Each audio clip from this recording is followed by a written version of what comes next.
Então, dando continuidade ao conteúdo da programação neurolinguística, a gente vai falar da terceira e última técnica, tá? Apesar de ter diversas técnicas de PNL, mas a gente só vai falar de mais uma que vai servir como base também para a gente no nosso curso.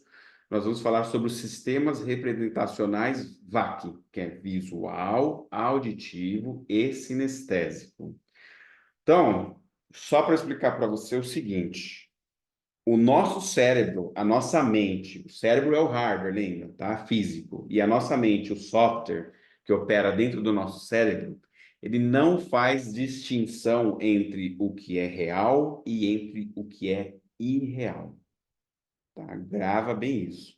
O nosso cérebro ele não faz distinção. Por isso que quando nós assistimos um filme, esse filme está muito interessante, ele está muito cativante.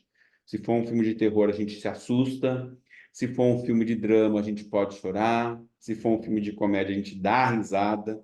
E uma outra coisa também que é muito interessante, né? Conforme a gente está assistindo o filme, a nossa atenção, o nosso foco, ele é tão grande que a gente não percebe que existe uma telinha. É como se nós estivéssemos literalmente lá dentro. Você vai prestar mais atenção nisso com o passar do tempo, né? Agora que a gente falou. Mas parece que não tem mais nada ao redor, né? Tudo some e você está ali totalmente focado. Isso também é parte do processo de hipnose, tá? Por dia nós passamos cerca de 7 a 8 vezes em processo hipnótico. Hipnose é super foco. Mas vamos lá. O que que isso tem a ver com sistemas VAC? Então, o nosso cérebro ele não distingue o que é real do irreal, e o nosso cérebro, a nossa mente, ela enxerga o mundo basicamente de três maneiras. Da maneira visual, que é uma porta de entrada, de maneira auditiva, que tem a ver com o escutar, e de maneira sinestésica. Sinestésica tem a ver com o tato, tem a ver com o paladar, com o olfato e tem a ver com o emocional. E nós, como seres humanos, dependendo do ambiente em que a gente vive, das pessoas que a gente tem contato, a gente tem um ou outro sistema representacional um pouco mais aguçado. De forma geral, as pessoas são visuais, auditivas e sinestésicas. Os três eles acabam acontecendo, mas um deles se sobressai um pouco mais. Eu sou uma pessoa um pouco mais sinestésica. Esse é o motivo de eu utilizar, como eu falei para vocês, eu usei a essência que foi o cheiro como âncora. O cheiro, o olfato, ele é um sentido sinestésico. Então, pessoas que são sinestésicas, como eu, são pessoas que gostam de sentir as coisas, são pessoas mais emotivas, são pessoas que, se um vendedor descobre que ele é sinestésico, o vendedor vai vender para ele de forma sinestésica. Então, se eu for numa loja de carro, por exemplo, ver um carro e o vendedor consegue identificar que eu sou sinestésico, como que ele vai vender para mim? Ele vai chegar para mim e vai falar assim, ó, ele vai usar linguagem sinestésica e vai usar sinestesia. Ele vai falar assim, Kleber, entra nesse carro aqui, ó, e sente o conforto dele. Ó, pega no volante e vê o quão esse carro é confortável. Quando você andar com esse carro na rua, ele não faz ruído, sabe? Ele é um carro que é tranquilo. E ó, você consegue sentir o cheiro de carro novo?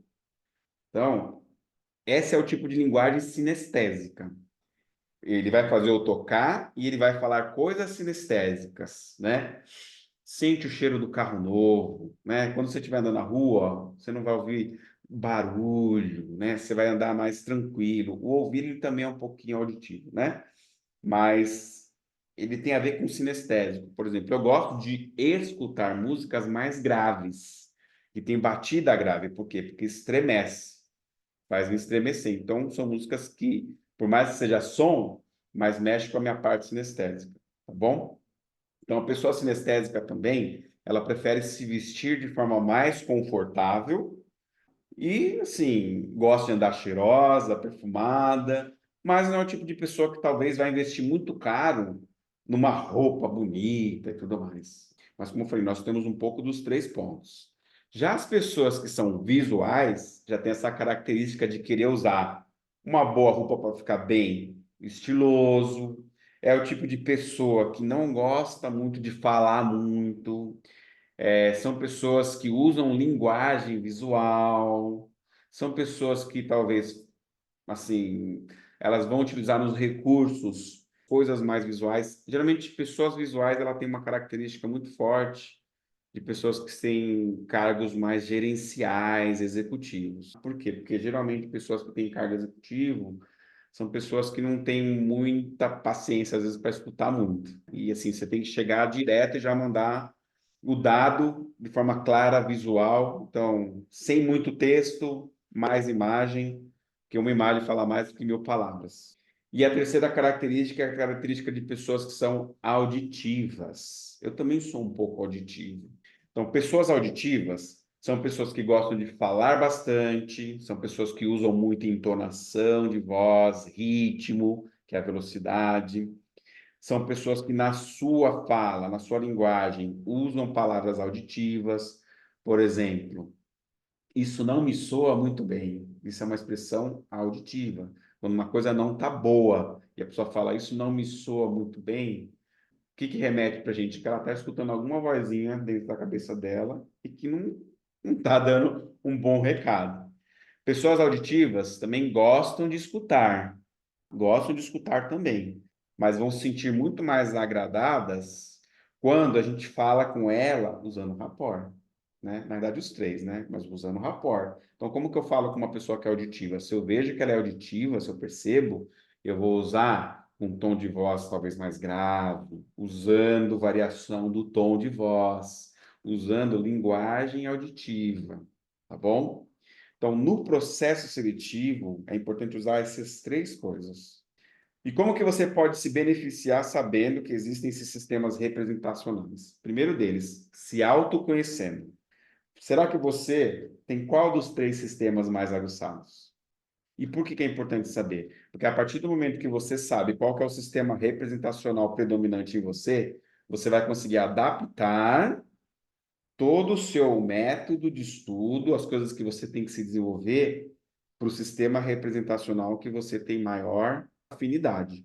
Então, como eu falei, eu sou uma pessoa mais sinestésica. Então, quando eu tenho que aprender alguma coisa, eu uso sinais, coisas sinestésicas, como cheiro, como o conforto, a temperatura, a altura da cadeira, que foi o que eu fiz quando eu estudava para a prova do PEMAI, ao meu favor. Se eu não tiver coisas que vão me ajudar de forma sinestésica, isso vai me atrapalhar no progresso.